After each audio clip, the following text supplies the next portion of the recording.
সবাইকে ঈদ উল ফিতরের শুভেচ্ছা। রমজানে দীর্ঘ এক মাস রোজা রাখার পর আমাদের ক্লান্তিকে মুছে দিয়ে আনন্দ উল্লাস নিয়ে আসে ঈদ। মাসব্যাপী রোজা রাখার পর আমাদের খাদ্যাভ্যাস এবং শারীরিক কিছু পরিবর্তন হয়ে থাকে। প্রিয় ভিউয়ার্স, চলুন জেনে নেওয়া যাক ঈদে আমাদের সুস্থ থাকার জন্য যে সকল বিষয়ে লক্ষ্য রাখা অতি প্রয়োজন।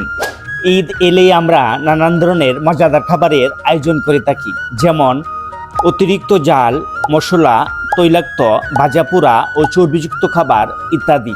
এই জাতীয় ক্ষতিকর খাবার কম খাওয়াই উত্তম। সবুজ শাকসবজি, ফলমূল ও পর্যাপ্ত পরিমাণ পানি পান করতে হবে এবং পরিমাণ মতো বিশ্রাম নিতে হবে। ঈদ আমাদের প্রত্যেকের জীবনে বয়ে আনুক সুখ, শান্তি ও সমৃদ্ধি। অল কেয়ার হোমিও ক্লিনিক থেকে আপনাদের সাথে আছি আমি ডাক্তার মোহাম্মদ আব্দুল মান্নান।